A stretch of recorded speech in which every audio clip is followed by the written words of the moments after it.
Bonjour à tous, je suis Madeleine Échevin, vice-présidente déléguée à l'épicerie solidaire de la Fédération des étudiants de l'Université catholique de Lille. Cette année, la Fête d'épicerie revient avec un nouveau projet. Mais pour que vous compreniez concrètement ce qu'est ce nouveau projet, il me tient à cœur de vous présenter ce qu'est la Fête d'épicerie. La Fête d'épicerie est une épicerie solidaire destinée à tous les étudiants de la métropole européenne de Lille. Elle est gérée par les étudiants de l'Université catholique de Lille, mais elle est accessible à tous. D'ailleurs, il n'est pas nécessaire d'être boursier pour pouvoir y accéder. Afin de savoir si les étudiants sont éligibles, ils peuvent se rendre sur notre compte Instagram Fédépicerie-Lille. Ils peuvent remplir un formulaire sur lequel ils ajoutent différents justificatifs comme le loyer, les aides qu'ils perçoivent, mais aussi leur scolarité.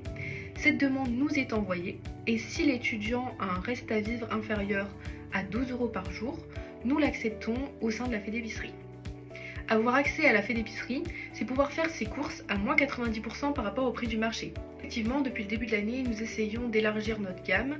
Nous avons maintenant des vêtements à un tarif unique de 1 €, des fournitures scolaires ne dépassant pas 40 centimes et de la vaisselle disponible gratuitement. L'élargissement de la gamme de produits est aussi dû au fait que l'année dernière, nous avons eu la chance de remporter le second prix des trophées de l'engagement étudiant. Grâce à cette dotation, nous avons pu installer un réfrigérateur au sein de la Fête d'épicerie, ce qui a permis aux bénéficiaires de faire des courses de produits frais, que ce soit du beurre, du gruyère, du jambon, des lardons, du fromage. Tout ça leur a fait très plaisir et nous vous remercions entièrement pour cela. Et c'est vers cette continuité que nous souhaitons aller avec notre nouveau projet. Nous souhaitons proposer des fruits et légumes frais aux bénéficiaires toute l'année. Mais pour cela, on a vraiment besoin de vous.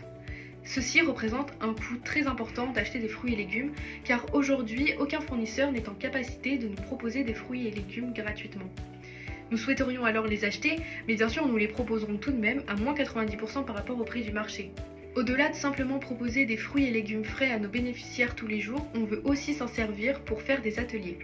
En effet, il faut savoir que la Fête d'épicerie, c'est aussi un tiers-lieu où les bénéficiaires peuvent venir pendant leur temps de pause.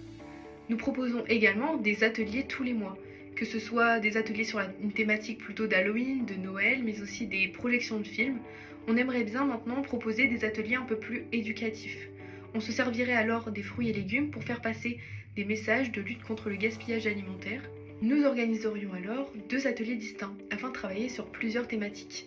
Un premier atelier cuisine qui permettrait de comprendre comment cuisiner les fruits et légumes dans son quotidien. Dans un premier temps, nous avions pensé à créer des soupes, des gazpacho, parce que c'est des recettes assez simples qui peuvent notamment être réalisées avec des fruits et légumes abîmés, ce qui permettrait de sensibiliser à la lutte contre le gaspillage alimentaire. Mais l'objectif serait aussi d'utiliser des fruits et légumes dont les tailles ne correspondent pas aux normes pour être vendus en supermarché. On a beaucoup de gaspillage de ce côté-là et ce serait intéressant de travailler avec ces partenaires-là. Le second atelier serait consacré à la construction de potagers d'appartements. En effet, aujourd'hui, il est possible de faire de l'agriculture urbaine et d'avoir des petits potagers chez soi où on peut cultiver quelques sortes de fruits et légumes, notamment des tomates cerises, des fraises, de la laitue. Et ceci permettrait aussi de faire passer un message d'une nouvelle agriculture qui se met en place vers une transition écologique qui est de plus en plus importante. En ce qui concerne l'organisation des ateliers, nous ferions ça en groupe de 10, car cela permet de favoriser les échanges, mais aussi de faire participer activement tout le monde. Il faut d'ailleurs savoir que nos ateliers sont doublés en anglais, car nous avons beaucoup d'étudiants internationaux.